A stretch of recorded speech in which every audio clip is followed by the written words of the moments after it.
Please, তোমরা তো জানো না কখন তোমরা মরবা। শোনো, তুমি অপরাধ করিও যদি তোমার মনে হয় আল্লাহ তোমাকে দেখে না, তখন করিও। তুমি অপরাধ করিও যদি তোমার মনে হয় আল্লাহ তোমাকে জিজ্ঞেস করবে না, তুমি নিশ্চিত বেঁচে যাবা। তুমি অপরাধ করিও যদি তোমার মনে হয় যে আল্লাহ তোমার জন্য জাহান্নাম নির্ধারণ করবে, আর তুমি আল্লাহকে বলবা আল্লাহ আপনি বললেই হবে না আমি জাহান্নামে যাব। যদি এই ক্ষমতার অধিকারী হও তাহলে তুমি অপরাধ করিও। তোমাকে বলি, মহিলা, মা, বোন, চাচা, চাচি, নামাজ ছাড়া মানুষ মুসলমান থাকে না। ওয়াল্লাহি আমি বলছি না কোথায় বাঁধবেন, তর্ক পরে। আমি বলছি আপনি নামাজটা স্টার্ট করেন না। আমি বলছি না যে তারা ওই 20 রাকাত পড়বেন না 8 রাকাত পড়বেন। আমি বলছি যে আপনি পড়েন, 2 রাকাত হইলেও পড়েন।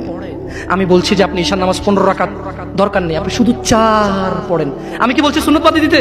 আমি বলছি যে তুমি পড়ছো না, শোনো, ভয় পেও না, ঈশার নামাজ 15 রাকাত তোমার উপরে ফরজ নয়। আমি তোমাকে না করছি না 15 রাকাত পড়তে। আমি বলছি যে তুমি নামাজই পড়ো না, 4 পড়ো। এই 4 রাকাত ঈশা না পড়লে তুমি মুসলিম নও। 3 রাকাত মাগরিব না পড়লে তুমি মুসলিম নও। 4 রাকাত আসর না পড়লে তুমি মুসলিম নও। দেখো, আমাকে দোষ দিও না। বুখারী খোলো, সালাত অধ্যায়ে যাও, আযান অধ্যায়ে যাও। আল্লাহর নবী বলেছে, তারা ওরা কাফির, ওরা মুশরিক, ওদের আর আমি মুহাম্মদুর রাসূলুল্লাহ সাল্লাল্লাহু আলাইহি ওয়াসাল্লামের উম্মতের মধ্যে পার্থক্য হচ্ছে নামাজ। ও সাহাবা, ও উম্মত, তুমি চিনবা মুহাম্মদের উম্মতকে সাল্লাল্লাহু। ও আমার উম্মত, তুমি কি আমার উম্মতকে চিনতে চাও? শোনো, তারা যারা আমার উম্মত না, আর এরা যারা আমার উম্মত। ওটা আমার উম্মত যারা নামাজ পড়ে না, আমার উম্মত। তুমি আল্লাহ নবীর উম্মত ছাড়া কিভাবে মুসলমান হবা? তোমাকে আমি বলি, নামাজটা ছাড়ি প্লিজ।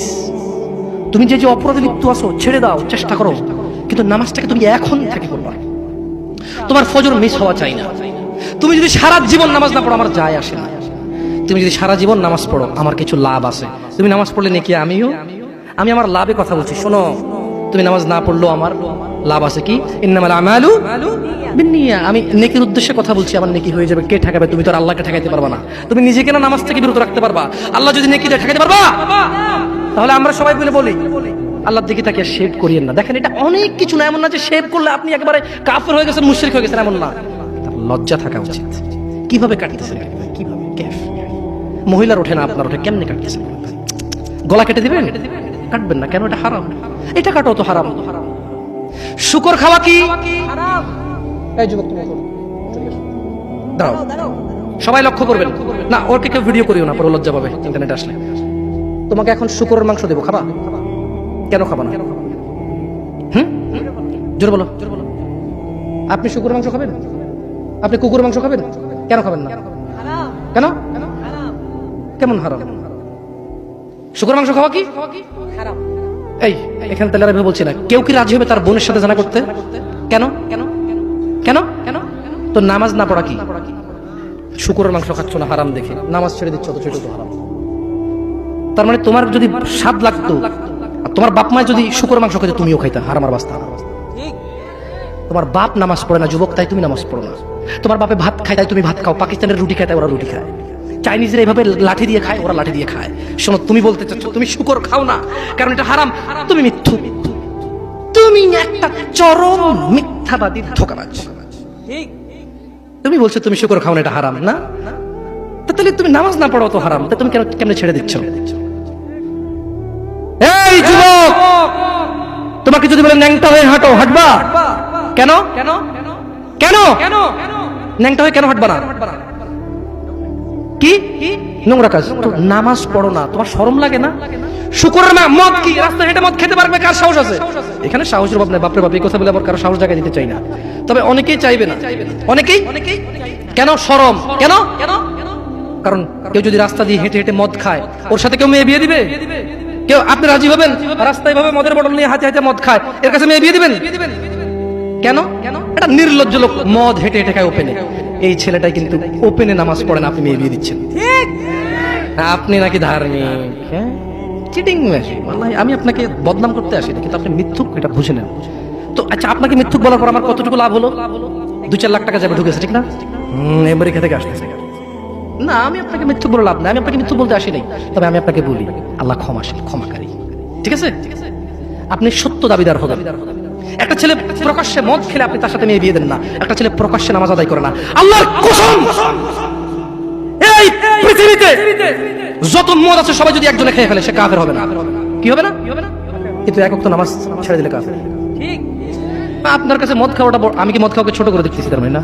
এখন কিছু লোক বলে জামশেদ ভাই বলছেন নামাজ না পড়া অনেক বড় অপরাধ, আর মদ খা তুই পুরো পৃথিবীর সব খেয়াল কিছু না। আমি মনে হয় এটা বলছি, ঠিক না? না এরকম বোঝে ভাই, বোঝে এরকম অনেকে আছে বোঝে, এটা বুঝিয়েন না। আমি উদাহরণ দিয়েছি। শরম করুন। আপনি বাপের সামনে সিগারেট খেতে লজ্জা করে, বাপের সামনে বেনামাজি থাকতে লজ্জা করে না। আপনারা আপনার স্ত্রীদের সাথে যে ঘুমান, ছেলে সন্তানের সামনে ঘুমান, লজ্জা করে, কিন্তু ছেলের সামনে বেনামাজি থাকেন লজ্জা করে না।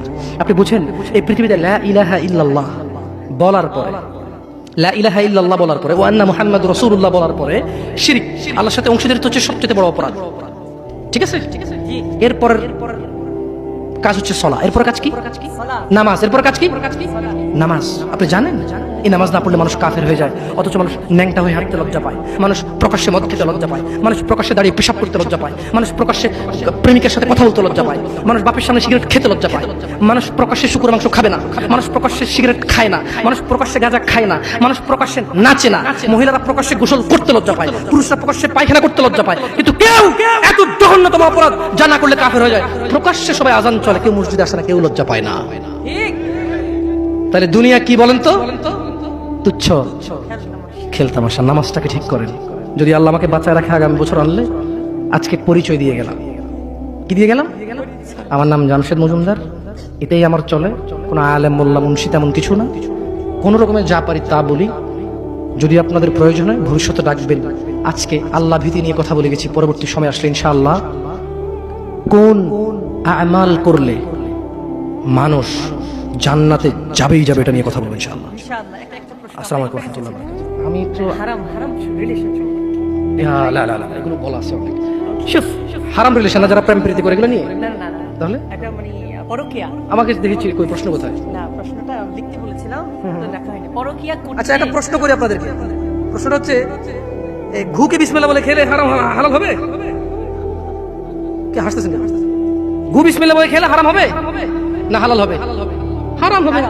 কেউ যদি জিনা করতে যায়, যদি বলে যে বিসমিল্লাহ আল্লাহুম্মা জান্নিবনা শাইতান ওয়া জান্নিবিশ শাইতানা মা রাযাকতানা, জিনাটা হালাল হয়ে যাবে? হ্যাঁ? কেউ মক্কা শরীফে গিয়ে কাবার পাশে বসে যদি মদ খায় হালাল হয়ে যাবে? তো আপনার সাথে পুরুষের কথা বলা গুনাহ, পুরুষ মহিলার সাথে কথা বলা গুনাহ, তো এটা কিভাবে হালাল করবেন? একটা ছেলে বলতেছে যে হুজুর আমরা প্রেম করি, বিয়ে করলে হালাল হয়ে যাবে না? আমি বললাম বলদ, বিয়ে করলে তোর প্রেমটা হালাল হবে না, তো ওটা তো গুনাহই। তুই কবুল বলার এক সেকেন্ড আগ পর্যন্ত এগুলো সব গুনাহ ছিল। কবুল বলছস, কবুল না বলে যে কাজ করেছিস আর কবুল বলে যে কাজ করবি, পার্থক্য হচ্ছে কবুল বলার পরে যতগুলো করবি এগুলো আর হারাম হবে না, কিন্তু কবুল বলার আগে যা করছিস সবই হারাম। হারামকে কখনো হালাল বানানো, হারামকে কখনো হালাল বানানো যাবে না। বরঞ্চ এটা করতে পারিস যে আমি হারামে ছিলাম, আমি এখন এটা হালাল করেছি, আল্লাহ তুমি আমার হারামটাকে ক্ষমা করো। হারাম কখনো হালাল হবে না। তোমাকে আমি বলে যাই ছোট ভাই, তোমরা সবাই মিলে, তোমার পূর্বের সবাই মিলে, যত মানুষ আল্লাহ সৃষ্টি করেছে সব মানুষ মিলে, যত জিন আল্লাহ সৃষ্টি করেছে সব জিন মিলে, যেদিন আল্লাহ সৃষ্টি করেছে সেদিনের পর থেকে যতদিন এই সৃষ্টি আল্লাহ টিকায় রাখবে আর যুগে যুগে মানুষ পাঠাবে পৃথিবীটাকে স্থির রাখার জন্য, ততদিন যত মানুষ যত জিন সবাই মিলে যদি পরিকল্পনা করে একটা অপরাধ, নতুন একটা অপরাধের তৈরি করে, মনে রাখবা আমার রব যদি ক্ষমা করতে চায়, তোমরা সব মানুষ আর জিন মিলে এমন কোনো অপরাধ তৈরি করতে পারবা না যেটা আমার রব চাইলে ক্ষমা করতে পারে না। তুমি কোন অপরাধ তৈরি করবা আর বলবা যে এটা বুঝি এটা কি আল্লাহ ক্ষমা করতে পারবে? এরকম অপরাধ তুমি পারবা না তৈরি করতে। বেঁচে থাকা অবস্থায় তুমি বেঁচে আসো, তোমার সামনে এমন একটা অপরাধ নাই যে অপরাধের ক্ষমা পাওয়া যায় না মানুষের হক ছাড়া। তাও মানুষে মাফ করে দিলে পাওয়া যায়। মানুষে মাফ করে দিলে, আমি কি বুঝাতে পারছি না? বুঝতে পারি নাই। আমি কি বুঝাতে পারছি না? বুঝতে পারি নাই। দুনিয়া তুচ্ছ। তোমাকে আবার বলি তুমি আল্লাহকে ভয় করো। তোমাকেই উদ্দেশ্য করে বলছি আমি, ইনশাআল্লাহ within 5 to 10 minutes I will finish. আমি 5 থেকে 10 মিনিট শেষ করে দেবো। বেশি কথা বললে কোনো লাভ হয় না। যতটুকু শুনেছেন যদি কাজে আসবে, সারাদিন বললো কাজে আসবে না। বুঝে আসছেন? আসেন। তোমার বয়স 60, সরি আপনার বয়স 60, তোমার বয়স 20, আপনার বয়স 40। অনেক অপরাধ করে ফেলেছেন, মানে আল্লাহ ক্ষমা করার ক্ষমতা রাখে না, না? তো তাহলে আপনি ক্ষমা চান না কেন? কেন বলেন? শুনুন,